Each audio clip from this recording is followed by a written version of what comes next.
Welcome to the Sports Entrepreneurs Podcast. I'm your host, Marcus Lohr, and today we're crossing over to Oxford in the United Kingdom and catching up with Ben Nichols. Welcome to the podcast, Ben. Good morning, Marcus. Really good to join you. Thanks for having me on. Yeah, I'm looking forward to our conversation here. Should be interesting. And let me just frame this a bit. What we'd be talking about, and of course, a bit about who you are and your career. So Ben is best known for his couple of last decades in the marketing, communication, or sports communication and PR side of our industry, having worked with various illustrious groups, which you'll hear about later, including WADA, the World Anti-Doping Organization, and that by itself should be already an interesting topic, talking about communication with them. And I know Ben will be able to share some interesting stories of during his period of time there, but also, how it led to it, what Ben was doing before he got there, and of course, what he's doing now. And that is, he's launched a new marketing or communication agency consultancy for the world of Padel, or the sports of Padel. And again, we're going to dive into what is Padel. We're going to talk a bit about pickleball as well, which is sort of the somewhat equivalent American version, which has taken the American market by storm, similar to Padel, the extremely fast growth going on across Europe and other parts of the world. So it should be really interesting to cover all these topics and on the process, of course, learning again a whole new side of the business, and hopefully a little bit about this new exciting record sport, which, as I said, is taking the world by storm. So let's dive right in there, Ben, and tell us a bit how you got into the industry. What I know, of course, is you, while you were studying, you were doing internships and volunteering, let's say, but, doing different jobs around the world, already in the world of PR and communication, etc. But share a bit of that. It's a really interesting way of how get into this, get the industry started here.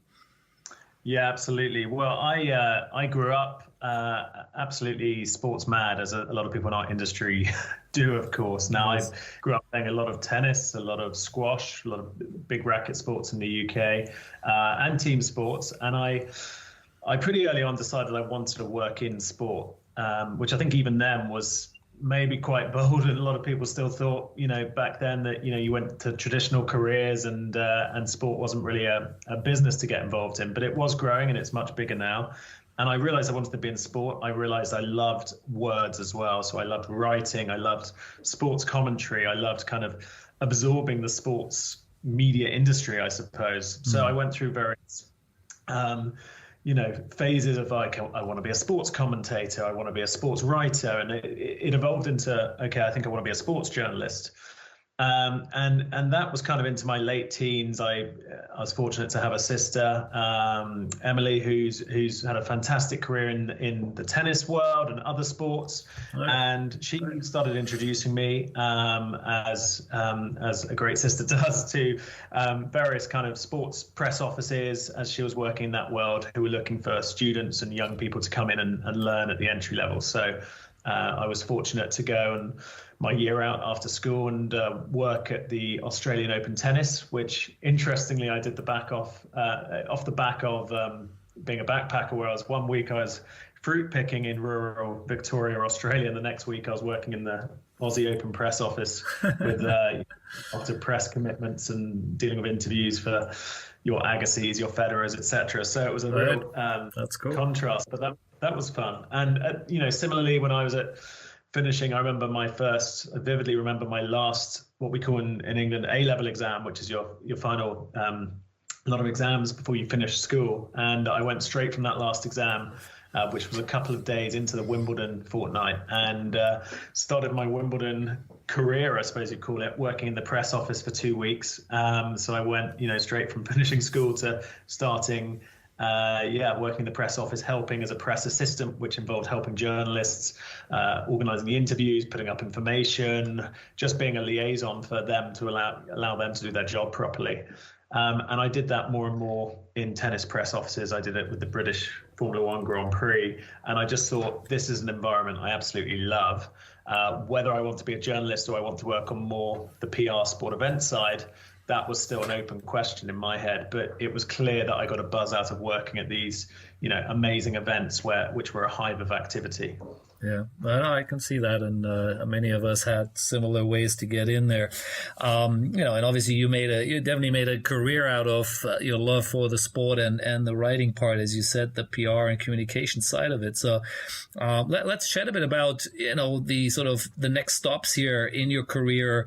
Because you didn't just stay in the UK. Obviously, you went to Dubai, and you had some interesting roles there, and you worked across different groups here in Formula One, etc. Let's talk a bit about it to just add some more stories to it. Absolutely. So after university, where I did a media communications degree, I managed to secure an internship with the ATP men's tennis governing body, of course, at their headquarters in Florida. So I did 3 months there, and that was a great, I guess, thing to have on the resume, and it was a great step into the sports world. Yeah. And then I moved back to home, and that was London. And I spent a couple of years in London, cutting my teeth, as we say, on sports PR. So I worked on the agency side of things, so working with multiple clients as an account executive, really, rolling up my sleeves and getting on with all the non-glamorous tasks and learning the industry of how to promote clients, get them press coverage, manage media events, all of those sort of tasks that go within the sports PR bucket. And I did that for a couple of years, and I did it alongside in parallel for a while. I did some freelance sub-editing to keep that journalism fire alive, I guess, with the Times and Sunday Times newspapers. Okay. And then I got to a stage where I was self-employed, and this was just around 2008, summer 2008, and so the financial crash was on the way, and work was hard to come by in sport in the UK, and I took a decision. I'd been looking around for a new project. My other sister, I have two sisters and a brother who was living in the UAE at the time, had said, look, whilst it's a tough economic environment in the UK and much of the world, Dubai is currently thriving, and there's lots of opportunities. There's lots of need for expats, for Brits to come over and use their talent in this pretty new market for sport. Right. And so I thought, right, worst comes to worst, I go out to Dubai, I book a two-month flight ticket, and worst comes to worst, I have a good holiday. Yeah. And the better option is maybe I get some job offers. And I went out and I had somewhere to stay. And it's amazing just what doing something bold at the time and taking a bit of a risk, and it felt like a risk to me, can do. Because within a week I had 3 different job offers, and I had an opportunity to join a company called Promo 7 Sport. Right. And that's spent almost 2 years of my life, and had a fantastic experience. That was very much a first milestone for me in terms of when I look back on my career. And I had a couple of hats I wore in that role. One was as head of press for the Dubai Tennis Championships, which was the ATP and WTA event, award-winning top players in the world, your Venus Williamses, your Sharapovas, your Federers, you name it. And then the other hat was working on the Emirates Airline Dubai Rugby Sevens, which to anyone that's been that part of the world knows is a huge, huge deal, a very, very big festival of rugby entertainment. And it was Emirates Airline, who now sponsor lots of sports. It was their signature event. So that was a fantastic opportunity. And if I'm honest, I was in my early 20s. Those were opportunities I wouldn't have got till much further down the line in a more established market like the UK or Germany or America. But in Dubai, sport business was in its early days, and they were prepared to take on younger people who want to learn and grow and learn on the job, and I was one of them. Yep. So I actually remember that time. I think it was literally around the time when we had an office in Dubai too, for about a year, reasonably short-lived, but similar like what you just said. The market was hot. It was very clear there are opportunities, and we put our toes in the water too. Didn't really work out as we wanted to, and so we pulled the plug fast before it got too painful.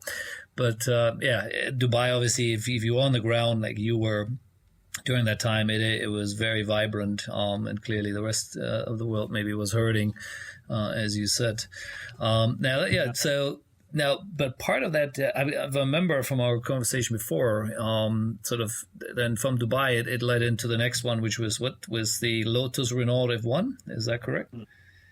That's right. So I spent a couple of years there, and from a career point of view, I could have spent many more years, and I think got many more opportunities. But I wanted to use that, 2 years of quick learning experience and take it back to the UK, which is more competitive, harder to make your mark, and that's where home was. So I moved back, and that was around 2010, 2011, and I got a role as senior press officer for the Formula One team, Lotus Renault GP, which is a famous team from near Oxford in England, and it's had many different names, been rebranded many times. Yes. What is it? Which team is it now? Well, that's a very good question. It's been the most recent has been Alpine, and it's had Benetton before, and it's had some really good drivers. And at the time we were sort of mid-ranking in the pits, and we had Nick Heidfeld, obviously a well-known, experienced driver. We had Vitaly Petrov, who I think was the first Russian in Formula One, if I'm not mistaken. Okay. We had Romain Grosjean, of course, well-known, and survived a very serious accident a few years ago. And we had Bruno Senna, and you'll know from the surname who that is. That's absolutely nephew of the late great Ayrton. So great drivers to work with. We had some great sponsors, and it was a role where I was traveling around all the races, which was fun, glamorous, exhausting, all at the same time. And managing the driver PR, so their schedules around their race commitments. It was working with the engineers and the team principals to take what is essentially a really technical subject and trying to communicate it to the outside world and communicate the virtues and the excitement surrounding Formula One. And then it was working with sponsors to tell their stories, to explain why they were investing in a Formula One team. So I did that for some time then, and that got me into motorsport. And that led on to another role, which was working for a communications agency in motorsport as well. And that was, again, agency side. That was working with brands who were sponsoring in the sport. So Tag Heuer, Credit Suisse, Goodwood Festival of Speed, which is a big event here in the UK. So I spent a couple of years in motorsport as a non-petrol head. And I why did I do that? Because Formula One certainly is exciting, but two, I think it's, I love a challenge and love to, come from the outside and get to know and a different sport, get to know the culture and try and bring fresh perspectives as well. So I think that can be a win-win scenario. Well, traveling around the world, I'm assuming you had to go probably to quite a few of the events. At that age, could be kind of fun too, right? As hard work as it is, I'm sure that's a great experience in itself, right? No, certainly no sympathy when I used to come back and say I'm exhausted, and people saying, "Wow, what a job you've got there." There's not many who can have the opportunity to do that, and that's right. What a great opportunity it was. Yes, it was tiring. It's still a job. It's still you're still working flat out. You've still got to prove yourself. You've still got the dynamics of working with different people. All those challenges that we face in day to day. But was it a great opportunity? Yes. Was it good to travel at that age? Of course it was.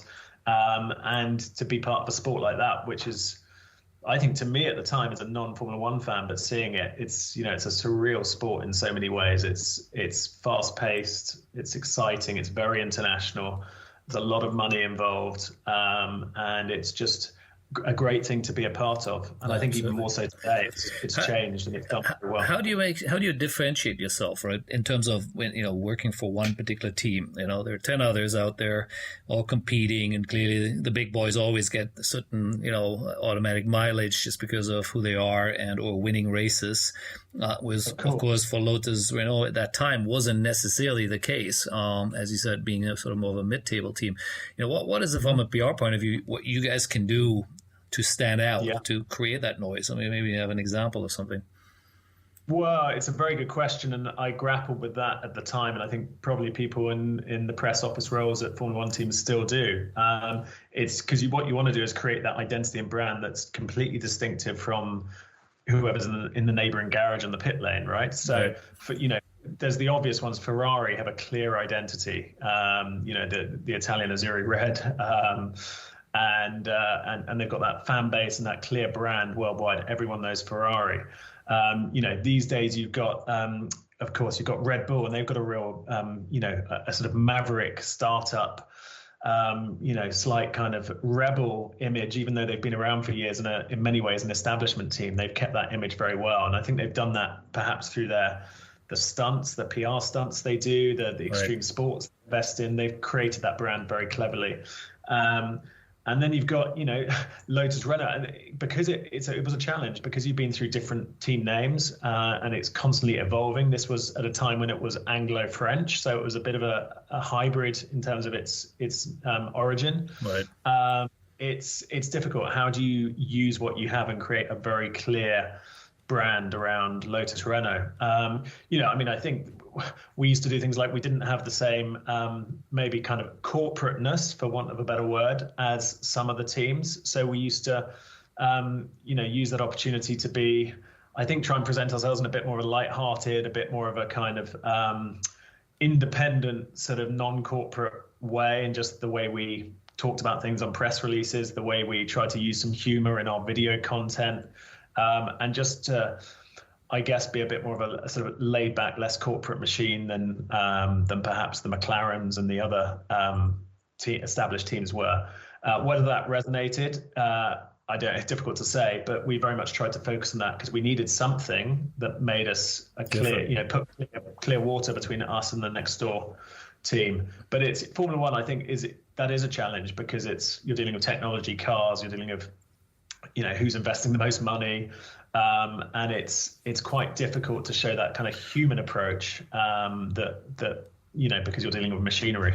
Yeah, and I mean, if you're in the front row, there's always an easy story right there. But if you're in the middle or even in the back of it, that's a bit harder then, right? Why are you different than the guy next to you and grid row number whatever 6, 7, 8, 9, 10, right? So interesting. But let's keep moving along here because the next stop, which I want to talk about, I think is as interesting as anything we'll probably be able to talk about here today, and that is your 4 years with WADA, the World Anti-Doping Association, and. And again, you moved around the world. You moved to Montreal, Canada, which is where the agency is based. And that's first of all, I don't know whether you came straight out of F1 into there or there was some other things in before, but how do you get there? How do you get to WADA? What was the interesting part there for you as a marketing or communications PR man? I still scratch my head, if I'm honest. Okay. Yeah. So, the interesting story was I was looking for a new role and for a while, and I didn't want to work in motorsport for the rest of my career. And it wasn't, it was in many ways great for me, but it wasn't my passion. I wasn't a petrol head like some are, and I was looking for something new, and I wasn't looking to move overseas. I'd met my my now wife and very settled in London and bought a house. And essentially, I was headhunted for a role, which was a media relations role at WADA. Went through the process, and I certainly thought at the time I went through it, I thought, this is an ambitious one. I'm perhaps, not experienced enough yet to get it, but let's try anyway. And I did. I went through the process, and I got very close. I think I got to the final 2 or 3, but didn't get the role. And then, interestingly, I just sort of occasionally stay, and this is, I think, a message for anyone in their careers to, keep in touch with people that you connected with, you built a relationship with, because it's a small industry in many ways. You never know how you're going to work together in the future. So I, occasionally would touch base with them and just let them know what I'm doing and, express my interest. Should they be expanding or even, opening an office in London, which would be an ideal fit for me. And then, we're talking probably a year or 2 later. I did get in contact with them, and there was an opportunity, and it was the opportunity I'd hoped for before had come along again, and essentially they'd interviewed me before, and it was a much quicker process than the previous one, and they offered an opportunity for me, a second bite of the cherry, as it were, to come out and join in Montreal's heading up their media relations team. Right. So it's funny how things transpire, really. And I remember that period well. Like I said, I just bought a house. It's the last thing in my mind. But my wife and I thought, look, you can't choose the timing of these things. Unfortunately, life just doesn't work like that. So whilst we could, put this opportunity at the perfect time for us, that wasn't then. But we thought, let's go for it. We'll rent out our place. We'll take this opportunity. Go to live in an amazing city like Montreal, yep. and let's embrace this with all hands. And if it doesn't work out for some reason, we've tried it. And that's another kind of mentality I've always had, is not to try and make reckless decisions, but if in doubt and you think this isn't going to come along, what's the worst that can happen? Try, and if it doesn't work out, at least you've experienced something different and you've probably grown as a person. So that was the mentality going into it. So I took on that role and moved to Canada. Let's talk about what, during that era, or when I say era, during those 4 years you were there, the WADA got himself into a couple of interesting scenarios here. And we mentioned, when we spoke last time, from Lance Armstrong to, of course, IWF, to the Russian scandals, which kind of comes out of it. So share us, being exactly on the front line there, in a sense, as a media and communications manager there, having to communicate WADA's message, trying to, make sure that it is communicated in the right way, and not misinterpreted of what WADA is doing. At the same time, you're always going to be struggling to be seen as the good guy in some scenarios, right? Because people will always point fingers that something has gone wrong, or WADA has other whatever alternative reasons to go after the Russians or others, for that matter. So let's pick, maybe start with Lance. I mean, obviously that was a huge story. Most of us will remember it. Like I said, you were inside of it. Tell us a bit about it. Let's start there. So I arrived just at the tail end, just after the US anti-doping report into US Postal, of course, of which Lance was, the central part, came out. So that all come out, and the repercussions were then happening. Let's put it that way. So I arrived at WADA shortly after, in fact, the Armstrong Oprah Winfrey interview. Right. So I wasn't personally involved in the WADA side of things then, but what did happen when I took on that WADA role and I was reading up on as much as I could from anti-doping, naturally everything I was reading was to do with cycling or cyclists who'd been caught doping or sanctioned in some way. So cycling was very much the sport where doping happened. That was the feeling back in 2013. Right. There was a public wrestling going on between WADA and the International Cycling Federation. So there's a lot of politics going on, and that was seen as the problem sport. Now, I came to WADA obviously from, as you've heard, from kind of much more of a sport background, working with athletes, brands, and this was a bit of a jump. This was into the governance and the policy side of sport, a bit more the decision-making side of sport, rather than the being at those events directly myself. So it was a much more serious, complicated, technical type of role. And so, yes, started with, it was heading up media relations. So in terms of the responsibilities, it was answering the press inquiries, it was putting out WADA's position publicly, handling press conferences, trying to promote WADA on the front foot of what it was doing and its mission for doping-free sport. And that was tough when we were firefighting a lot, looking after social media, you name it. It was an all-encompassing role.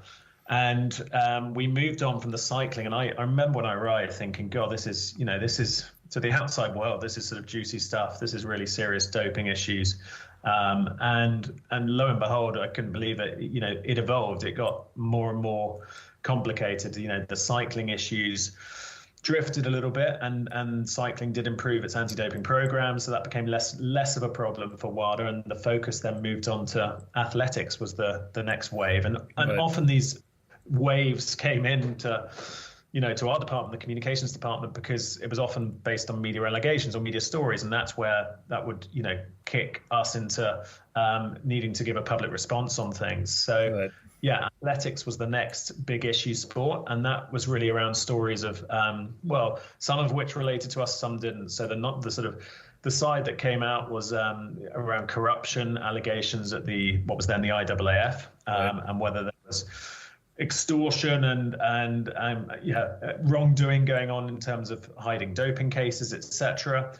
And that then linked into, okay, there's Russian athletes involved, and that's what really kind of instigated WADA to have a big investigation into Russian athletics, right. Which was called the Pound Report, which was headed up by former WADA president and former IOC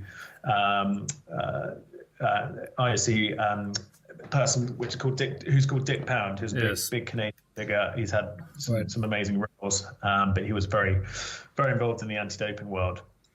And so the report was into Russian doping in athletics. It was, I remember, from an experience point of view, I remember going over to Geneva for this.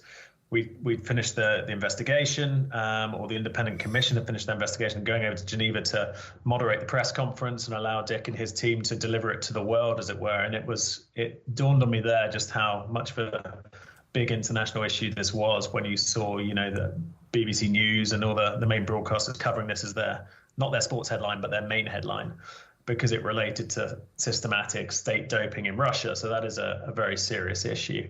And that, that put WADA much more in the crosshairs and the headlights than it had previously. I think a lot of people knew WADA, but certainly after the Russian issue, they'd heard a lot more of WADA and what its remit was, although it's still often a little misunderstood in terms of the ability WADA has to and the powers it has to on these issues. But it was a fascinating time. And then let's go in there for a minute here, which is, at the end of the day, it is an independent body, right? If I'm correct there, right? So WADA was set up end of the 90s, early 2000s. There was a big declaration, which was essentially the governments, and this was where Dick Pound was heavily involved, is bringing the governments on one side, and then the sports movement, so the IOC and the sports federations on the other side, around the table together to form an international, non-governmental body to tackle doping in sport. And that was off the back of something called the Festina scandal, which was the big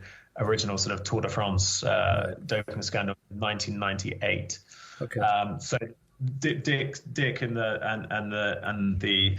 the powers that be then essentially said, okay, if we're going to have a global body, we can't have government and sport arguing with each other. We need an independent body that essentially is represented on its board, half by government, half by sport. And that's the only way we can, have consensus on how to address this really serious issue. Makes sense. Now, the part that gets interesting is, how is WADA funded? Yeah, and the funding would come from half from the sports movement, in other words, the International Olympic Committee, right, and half from the governments of the world. So, depending on the size of the nation, GDP, etc., different governments, different countries would contribute different amounts according to their size. So, I think that probably the biggest contributor was the US. I don't know if that's still the case, but certain countries would pay a lot more into WADA's coffers than other countries. And the aim there was, essentially everyone's invested in doping-free sport in that way. Now, of course, the questions would come later down the line and really percolated when the Russian doping scandal got to its worst extent, and we had the McLaren report come out at WADA. There were questions over independence and the influence of the sports movement on WADA, and I think those questions came from those who saw sports role within WADA as a slight conflict, because essentially the sports movement's main ambition is to promote sport, to promote the good side of sport, to get people, commercially invested, to get people interested, to get participation up. Yet on the other side, you've got doping scandals which do nothing to support that. They tarnish sport. So whilst doping is absolutely a paramount issue to tackle, are the sports movement, conflicted in terms of promoting and policing sport? And I think that's where the big controversies came from, particularly from the national anti-doping organizations and the government side, who wondered, is that a conflict? And are they going to be able to make impartial decisions when it comes to big major issues like Russia and Russian bans. Correct. Yeah, because at the end of the day, some of the money comes from them, right? And that was sort of when we were talking last time as well. It was sort of the first thing popped in my mind when you mentioned that it's, there is an obvious, or there could be seen as a conflict of interest there, in so many ways, and especially when it comes to these high profile things. Now, let's bring us back to these sort of times when you were there in this organization. And, IWF, Russia, all these things are happening as we speak. How are these communications formed, right? Is it you guys have a little war room, you guys huddling together, and, it's sort of a discussion over how the message will be formed? Or is it the head of WADA says, this is the message, you just type it up and, and I'll deliver it? I mean, how does it work in the company or in the organization or in the agency? Yeah, so my experience was I wasn't an expert in anti-doping by any means. So my role, I saw it in the early months, was to absorb as much as possible about the organization and understand these pretty complex issues. And to do that, I needed to spend time in each of the departments with the head of legal, with the head of science, with the head of medical, with the director general, with the head of education, all these different areas that WADA was operating in.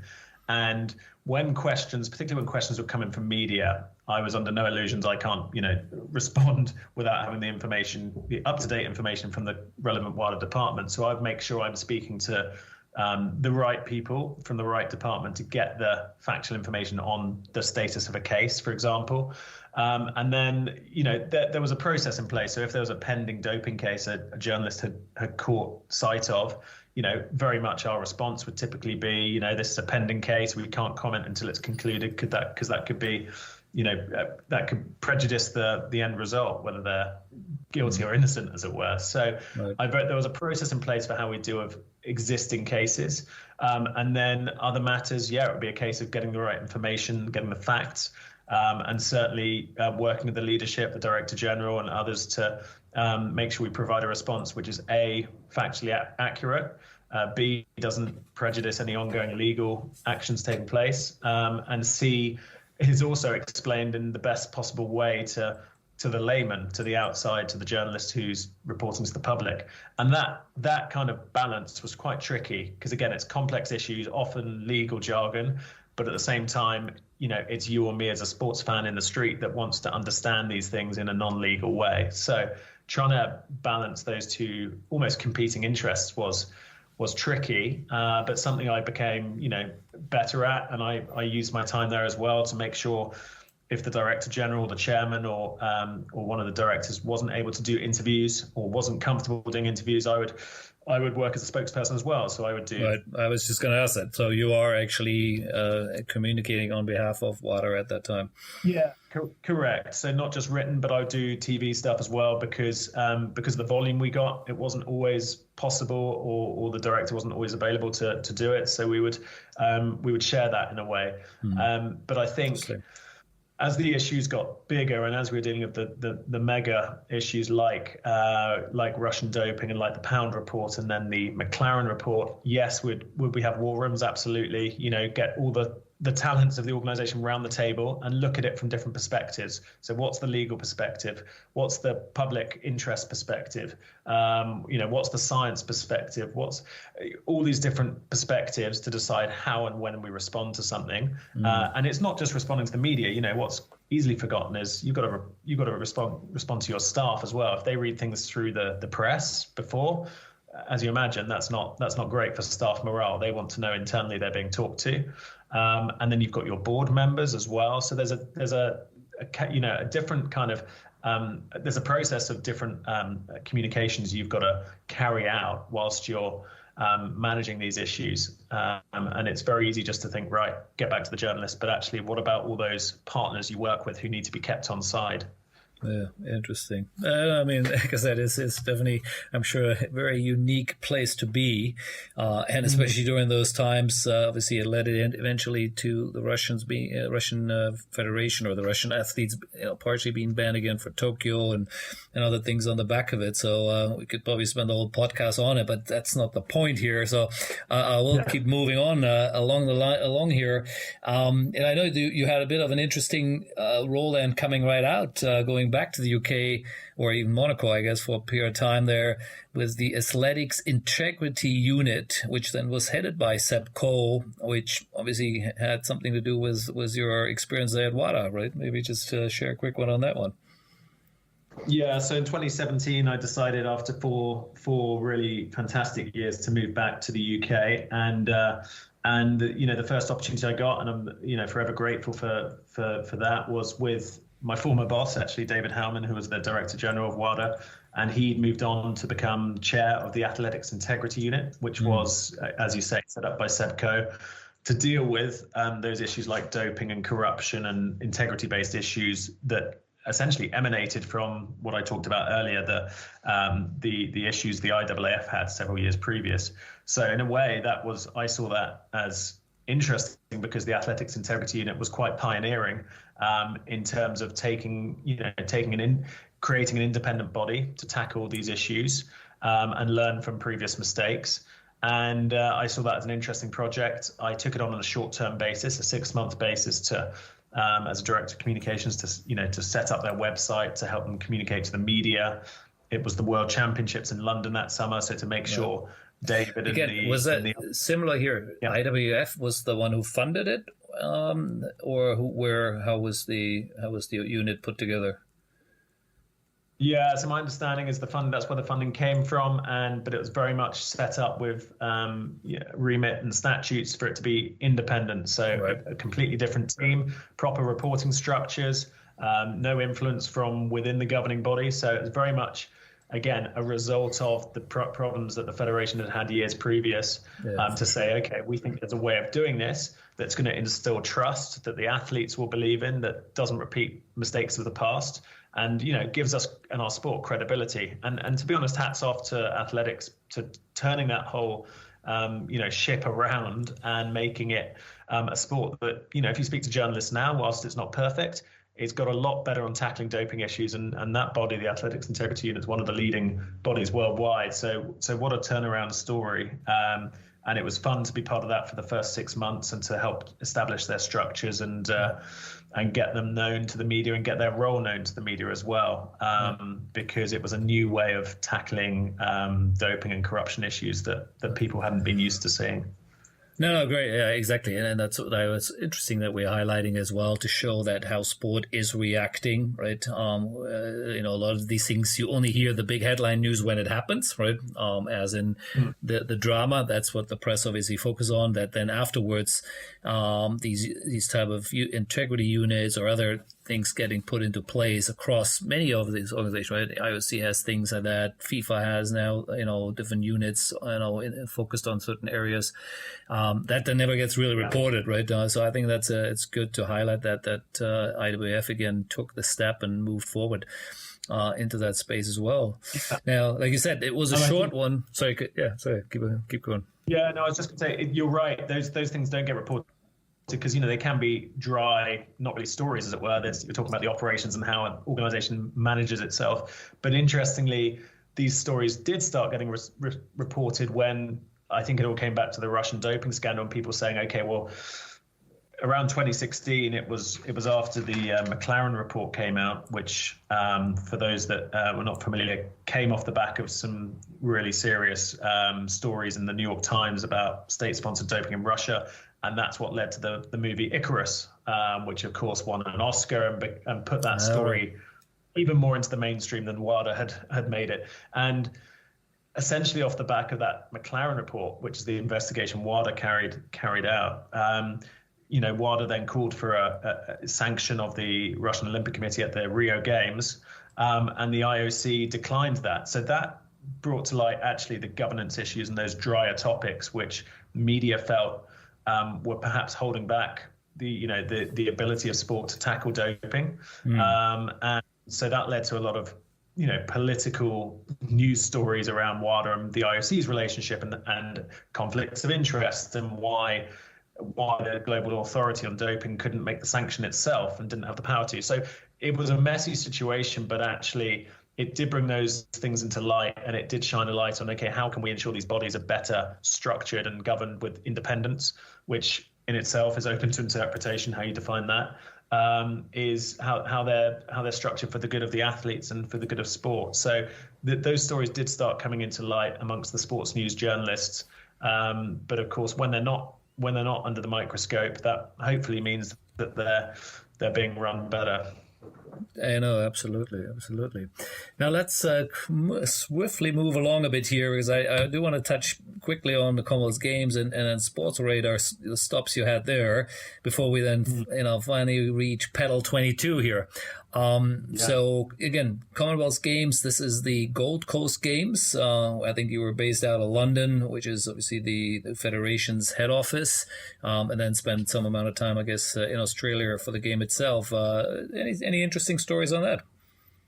Yeah, Commonwealth Games Federation. What a great opportunity that was. I went in as their first director of communications and public affairs. They were headquartered in London.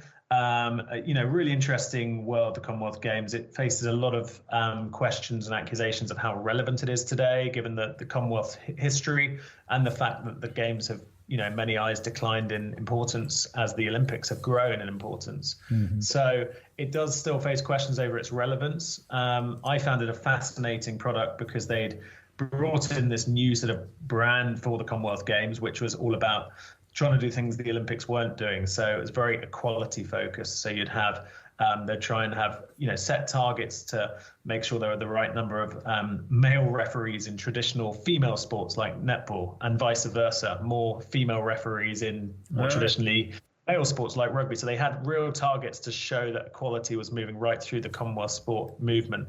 Nice. They would have a very strong for the Gold Coast Games program to highlight Aboriginal Indigenous rights. So they would procure companies that were employing Aboriginal people, for example.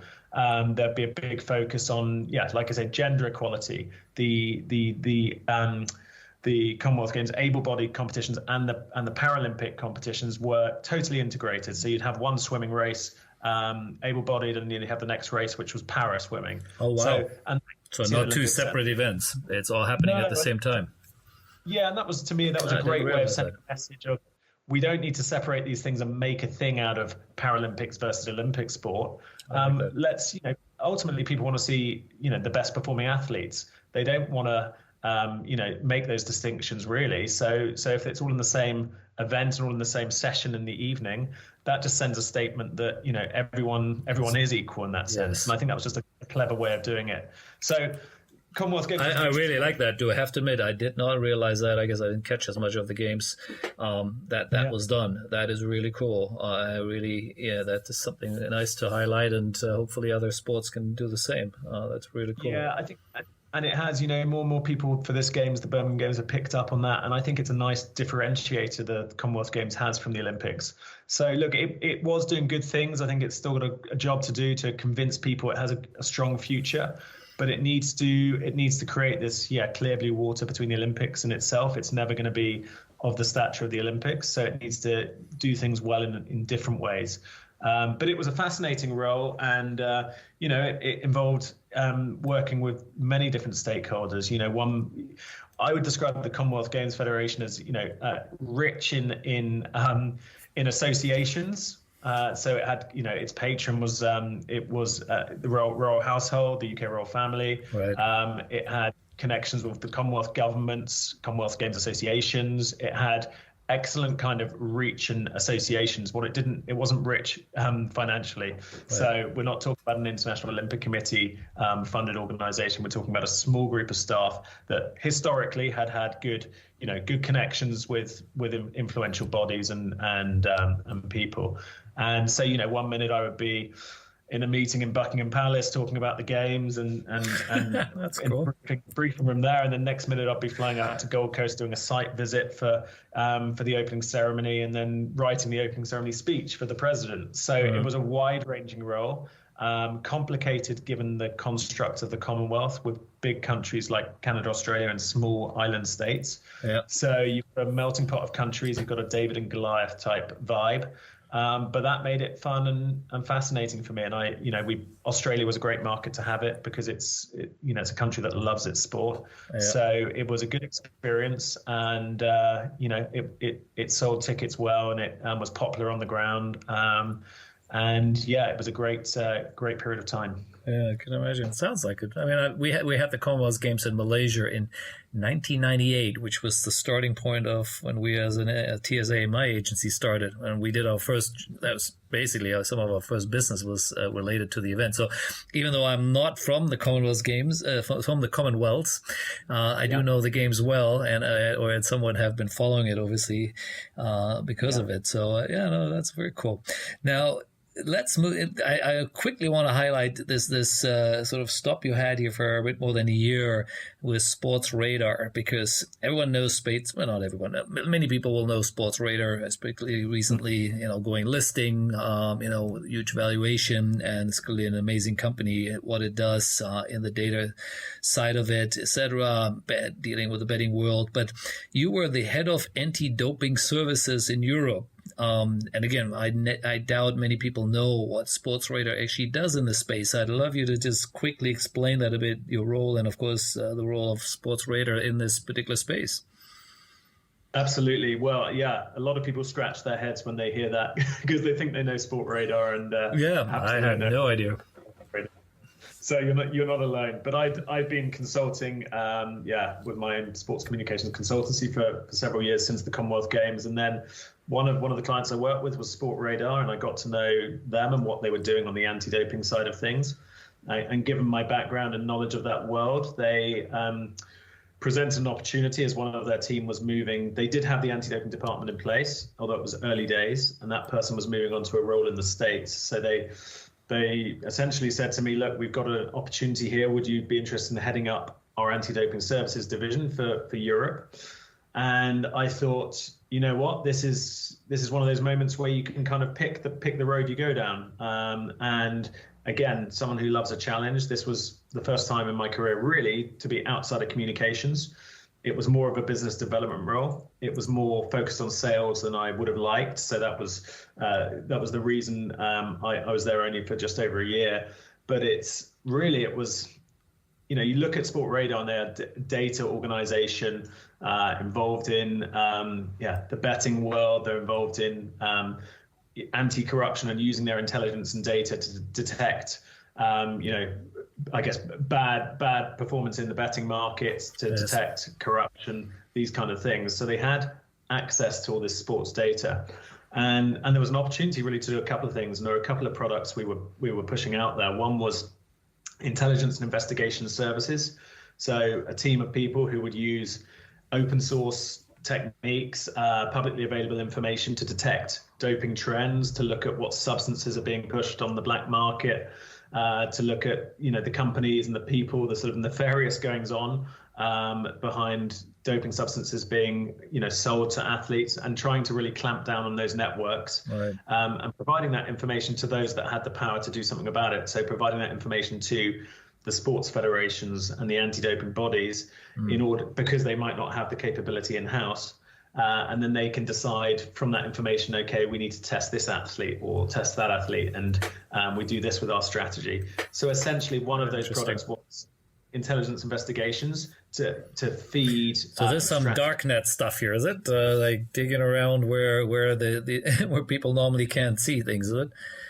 Exactly. Well, I wasn't personally one of those investigators, but one of the team members I was working with, absolutely their role was to go and find that information and use their technical capabilities to find publicly available information, but only publicly available if you know where to look. Where to look for this.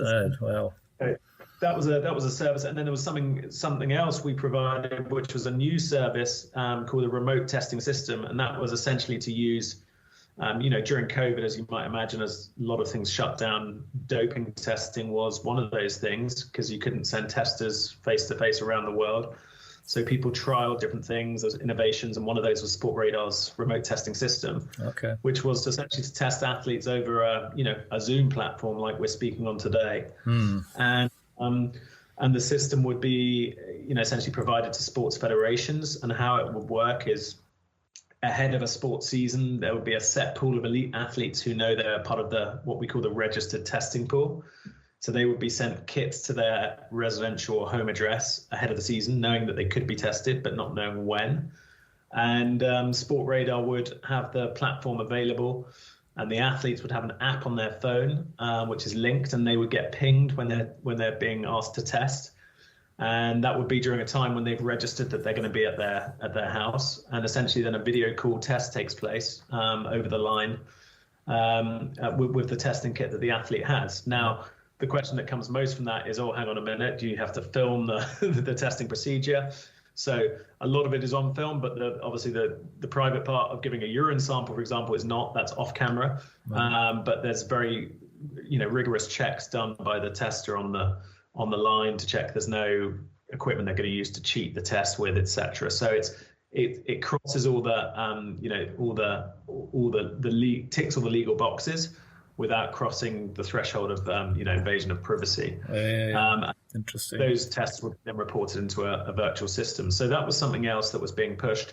The challenge with that is that wasn't a system that was yet fully recognized by WADA. So, to get that really pushed out far and wide, we had to focus on the private sports organizations who weren't part of the WADA system, who were, had the freedom to try that until the global rules are maybe changed one day. So it was a fascinating period of time. I think what got me was communications and everything that got me this far in my career. So I learned a lot. No kind of no regrets about taking that on.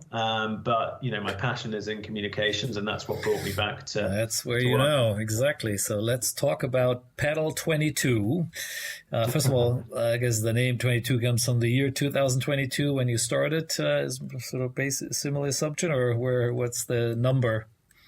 Yeah, that's right. So two things. One is, yes, launching in 2022, and the other is it's generally 99% of the time it's 2v2 paddle. So that was the genesis of the game. Yes, okay. Now let's before we go into what you're doing, because clearly everyone by now has worked out probably what it is, but I want to go a bit more deeper. But let's talk first a bit more about what is paddle, because I always want to call it paddle tennis, but that's obviously incorrect. It is just called paddle. And also, for anyone listening in the US, it's not paddle spelled with two Ds, because there is another sport in the United States or in Canada, I think, where they play, and I think that is more of a tennis version, which is called paddle tennis there. So we're talking paddle, which is now, is obviously a big sport or a growing sport in Europe. I think originally comes out of Mexico, from at least what I read it was sort of founded in the 1960s there, and it is definitely very prominent in, let's call it, the Latin American territories, right? Spain, I think, is the leading territory, and then certain other countries around the world, and even in the UK now, right? It's become officially recognized under the tennis association and the LTA. So tell us a bit about it. What is it? What got you excited over it? But also, a little more of what paddle is all about in your views. Yeah, well, I started playing. I actually played in Dubai a couple of years ago, and my sister, who lives out there, said, "Okay, you used to play a lot of tennis and squash. I've got the perfect sport for you. It's called paddle." And the rest is history there. So I've then been playing a little bit back in the UK, although the courts are not yet built at the extent we'd like. But I then this year started getting very interested in the paddle industry and the kind of slight Wild West situation we're seeing with many in the private sector starting up paddle organizations and developing courts, and really just looking at where this is all going to land. And there's multiple things going on at the international level with rival tours, federations, a lot of politics there. Politics, I guess, at the national level. Do tennis federations take over paddle as well? Is it a form of paddle, or is it a form of tennis, or is it not? Ask two different people and they give you two different answers. Right. So there's a lot going on, and then there's a lot going on at the grassroots level of getting courts built. And explain first, before anyone who's never seen a paddle match, I'll describe how it looks, the actual facilities for which you need to play paddle. Yeah, well, it's about the size of I think you can maybe fit 2.5 paddle courts on a tennis court, if I'm not mistaken. And it's generally played outdoors, although depending on the climate, maybe indoors. There's quite a bit of indoors in the UK for obvious reasons. And yeah, essentially it is a mini tennis court. So it's got the net, it's got the boxes as the tennis layout, but it's played within 4 glass walls. Right. So there's a sort of squash element to it. Yes, there's a squash element. So it is very much a cross between squash and tennis. So you can play the ball, you score like tennis. You serve underarm rather than the usual tennis serve. Right. You play as doubles 99% of the time. But you can play it off the walls. So I won't go into the details of the rules, but you can play it off certain walls. There's also a cage material, and that's where you play it off the cage and it can bounce in an unusual position. So that's a good tactic. So it's a really clever game in many ways. And the biggest advantage it has, I think, is it's a lot easier for beginners or intermediate people to step onto the court and pick it up and get to a decent level quickly. Right. Unlike tennis, where it can quickly become apparent you've got your opponent's much better than you or worse than you. So it has that big asset of being able to, it's the great equalizer in many ways. You can play doubles and it doesn't matter if you're not the same level because it would seem like you're not far off. Right. And that's a big thing as well, right? That it is a bit similar to pickleball. It is really heavily focused on the double component, less the single, which if you think in tennis, the biggest stars are all single players, not necessarily the double players, obviously, right? Yeah. So here it's the other way around. It is much more I guess a team sport in that sense. The racket is a solid racket, right? And the ball is, what I read, is at least it's slightly smaller than a tennis ball and a little less less pressure in it, exactly. So it in that sense is a little slower, but because of the walls and all the other stuff, and some of the videos I've seen, it looks amazing. Some of the the skill set of how people play this, even literally jumping outside of the court to bring the ball back in, right? I mean, this is sort of the highlight on YouTube if anyone Googles it, which when you watch it, going, okay, this is cool, right? And it can be very exciting. And also I'm assuming that's part of what excited you about it, right? Absolutely, yeah, it really is. It's like you say, there's rackets or bats. They're called both, much smaller, and they're solid rather than strings for the surface playing area. But yeah, it's a fascinating game, and it's very cat and mouse. So you might think, like in squash, where you're hitting it very hard, you might think, you're trying to who's hitting it the hardest, etc. But it's much more nuanced than that. The rallies tend to go fast, slow, in between. It's very, like I say, cat and mouse. It's very a clever game in many ways. But the skill set needed, I think you can pick it up a lot quicker or hit the ball a lot quicker than you can in tennis. So that's the big advantage. Now, like you say, whilst I certainly can't do it, there's definitely a big, you watch the YouTube videos, you see people running out of the court when it bounces over the top and still hitting it back in the court. And it's fascinating. So it has a real sort of, how would I describe it? A bit of a maverick rogue element to it. It's not traditional and classic like we know tennis. It's quite dynamic, fun, edgy. It has a sort of urban look to it. You're in close proximity to the other players, so it's more intimate. There's more humor and banter, I think, than you can have in other sports. And it's super sociable and very inclusive in that way, in all those ways, but in the way you can get to a good level quickly. So I think it's this isn't a fad. I think the stats show it is growing and growing. I think the key is how sustainable it becomes from the strategies that different countries put in place. So if you look at Sweden, they've gone hard and fast with the build of courts over COVID, funnily enough. And then a lot of courts are now starting to close. So perhaps that's a model to not replicate if you're a new country looking to build them in a sustainable way. So there's lessons to be learned. There's a lot of interest, and I think different parts of the world, including Asia, are going to be jumping on this soon. Be interesting to see what America does given that pickleball is all the talk there right now. But that's a whole other discussion. Yeah, and we'll get there in a minute. I want to do a little bit of comparison, but now, so in the world of padel, is there a FIFA or that has not really been established who is the powers in it, or? There's currently there's the International Padel Federation, a small organization, with a small team which has the governance of padel internationally and is responsible for the sporting elements, so the rules and the organizing the tournaments and the all the logistics that go with putting on a professional tournament for the players. So that's called the International Padel Federation, or FIP for short. Mm-hmm.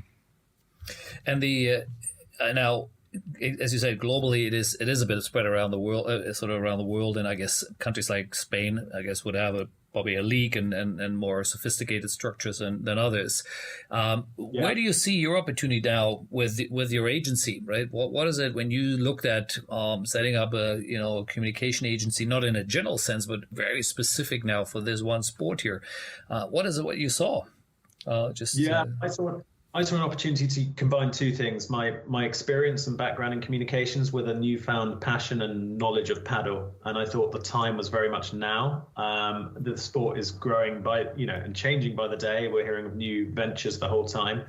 And I saw an opportunity because in the English-speaking world, or I should say the non-Spanish speaking world, paddle is essentially a new startup sport, albeit at different levels depending on which country you're from now, or different speeds. But in Spain and Argentina and much of Latin America, it's very established. It's been around 30, 40, 50 years if you take when it was first invented. So it's moving at two speeds. And I think that's the fascinating thing about this paddle story is, in many ways, those traditional paddle countries will think, what took the rest of you so long, right?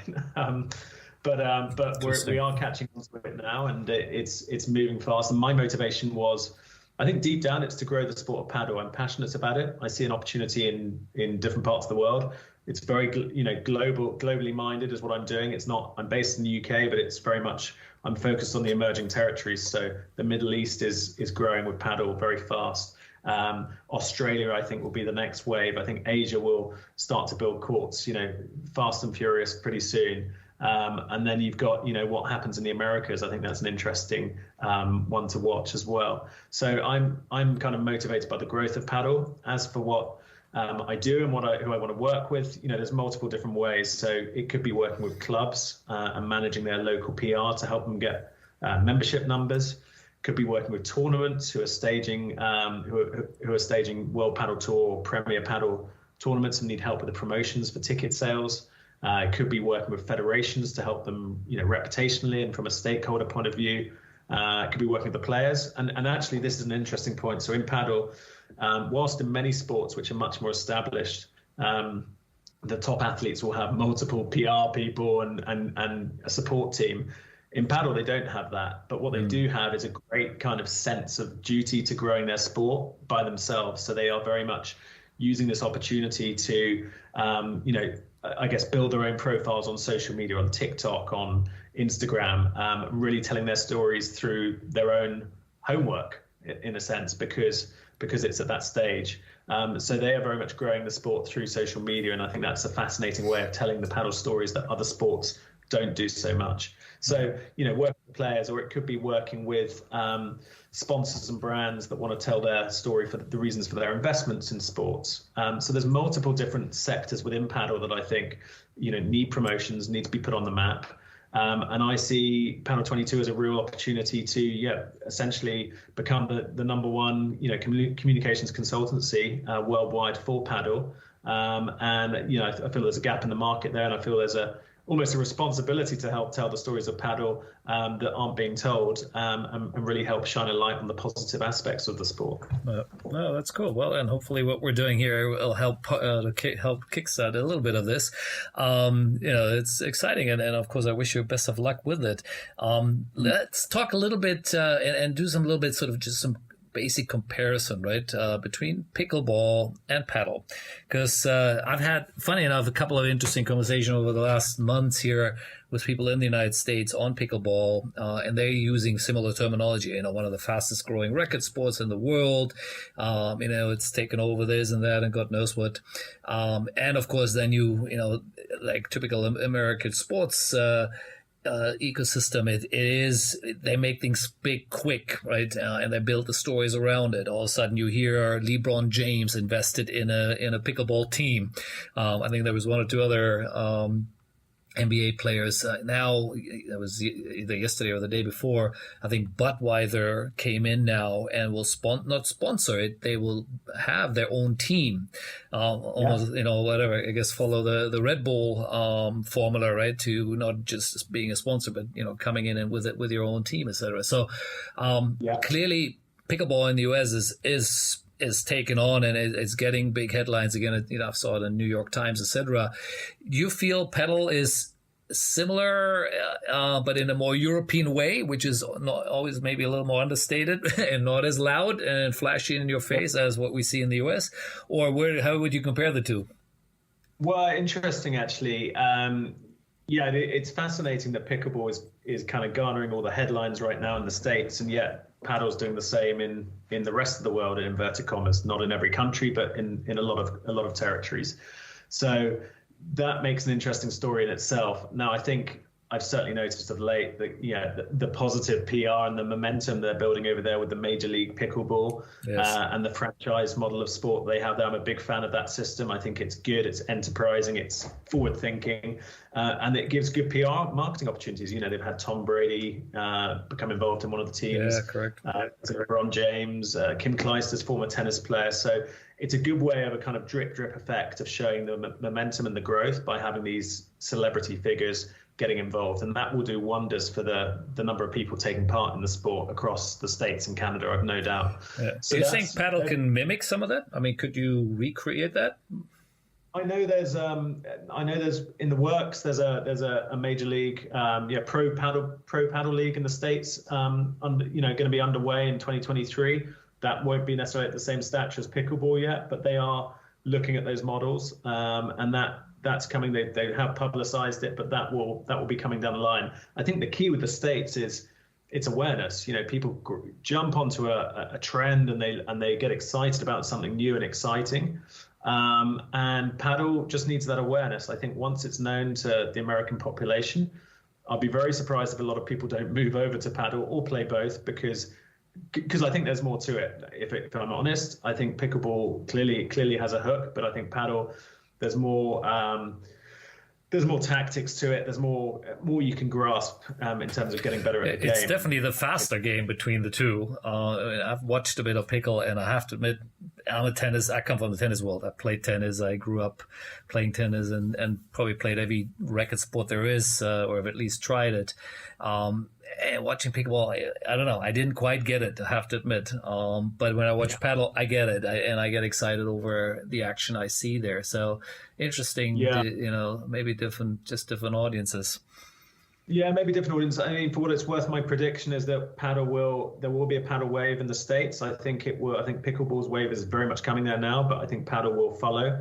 As for which gains supremacy, who knows? Or maybe they can coexist equally alongside each other, and they're, maybe they're for different demographics or different skill sets. Let's see. But I think, I don't think America has forgotten Padel. I think it just doesn't know it yet. But there are courts appearing. I know there's, courts in New York. I know there's going to be courts in New England, and that will spread to other states as well. So I think it's a case of watch this space in America with Padel. And as for pickleball, clearly that's on the rise. And look, it's good for racket sports in general. It's good for society, and it's good for health as well. Yeah, I mean, when I looked at it and doing my homework on it, and the conversation I had, it's clear that it's a, let's call it a short form of tennis, right? And not short form because the courts are smaller, right? It is different configurations, and there is, if you know a bit about tennis, you can kind of get your head around what they're doing in both of those sports,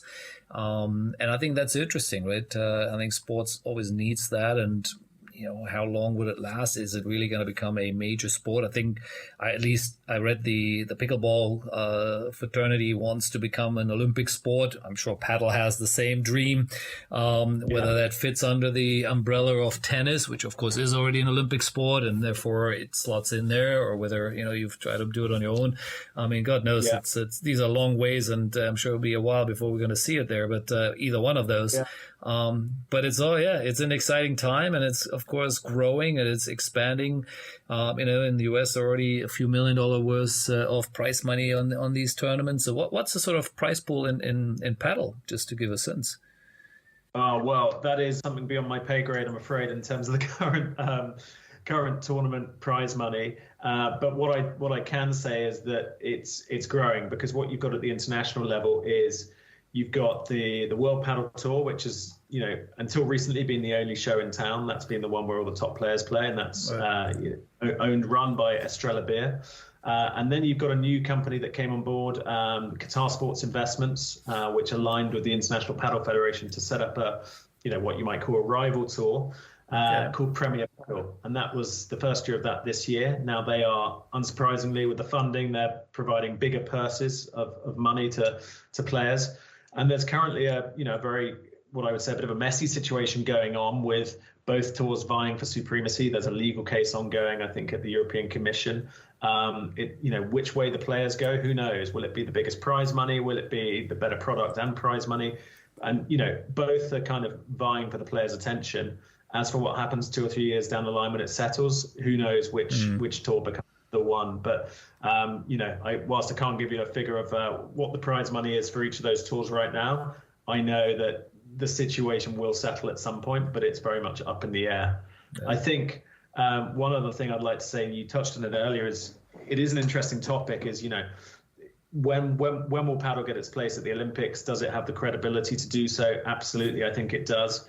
My view is perhaps, 2028 LA might be too early. But, certainly 2032 Australia, what a great presentation that would be to the world of Padel. And I think it's an interesting one, the tennis or Padel tennis. I think the direction of travel is very much Padel is its own sport. It is not a form of tennis. It is another racket sport, just like a squash is, or just like a badminton is. And I think that is more and more people are moving to that point of view that, look, this doesn't need to be the sister sport to tennis. Yes, tennis players will move into Padel, but perhaps it happens the other way. Who knows? Maybe Padel people start playing tennis. There's no textbook way to get into Padel, and I think it needs its own identity. It needs its own clear space away from tennis, and the two sports can coexist in harmony. In my view, they don't need to be seen as a threat, but they are different sports. Yeah, no, I agree. Many of us know how hard squash has been trying to get into the Olympics, and unfortunately has been failing so far. We've been involved with them over many years, and we were sort of as an agency supporting some of that, and unfortunately it never happened. And I've seen other sports slipping into the Olympics exactly on the back of an existing sport. So therefore, coming that way isn't necessarily a bad thing, because doing it on your own merit, as many sports have seen, is not as easy. So we'll all watch this and see how it unfolds. And the part about being, that you have multiple groups and rivalries, similar that happens in pickleball in the US as well. There are different stakeholders who are setting up different parts of the ecosystem, and that is all early days of how it's fleshing itself out, who will be there. And it's interesting you mentioned that Qatar is behind one of them, I guess similar to how Saudi is behind the golf tour there. So, all right, again, some interesting movements there out of the Middle East for in a new sport here. Well, look, Ben, that was I enjoyed this. This was fun. Learning a bit about the world of PR and communication in our industry, and of course your stops around there, from the WADAs to the Sportsradars, and of course your own agency here. So when we talked last time, I sort of said, that I felt you had a bit of a nomad style approach to being in sports, and I know you didn't necessarily like that, and it's fine. But it's, I meant it more how it was interesting how you moved around the world, right? And you worked in, from, in Australia to Canada to Dubai, etc. And even, take Formula One experience there. I'm sure, God knows how many stops that was. So I think it was, it's just a great way to see the world. And that's more my message for the kids out there, who are looking at, opportunities in the world of sports. It's not about you have to be stuck in one location and work at whatever that your local football club, so to speak, right? There are these opportunities anywhere in the world, and your Dubai example, what you mentioned in 2008, is a great example of, get out there, right? Some parts of the world are always striving while others are maybe struggling. So I think that's more my point.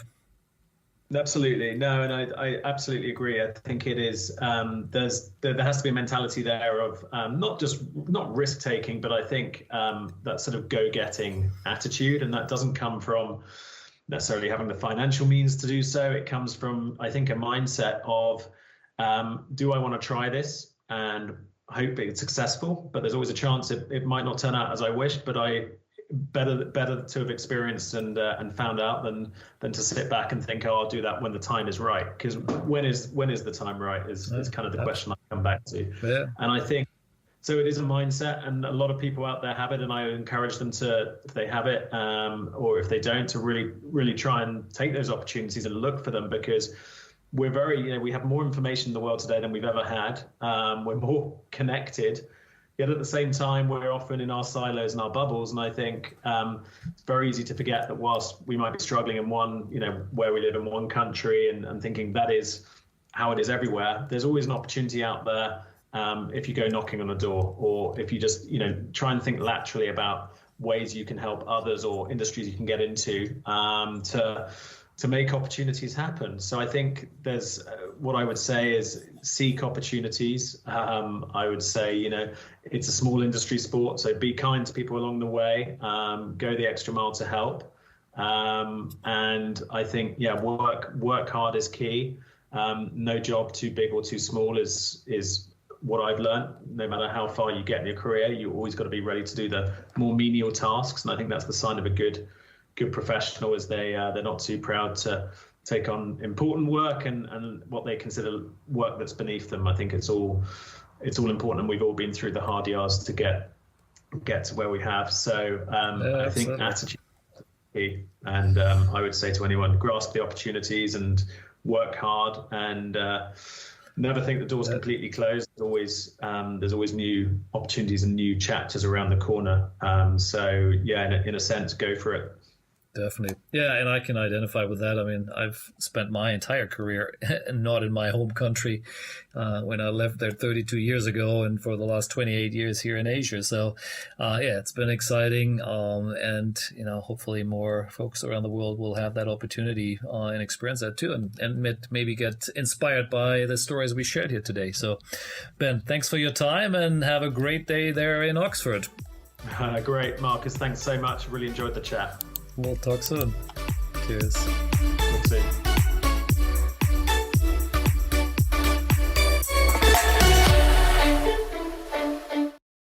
The Sports Entrepreneurs by Marcus Luer podcasts are a collection of interviews and stories. All content in this podcast is the copyright of Marcus Luer. Reproduction and distribution of the presentation without written permission of the owner is prohibited. All rights reserved.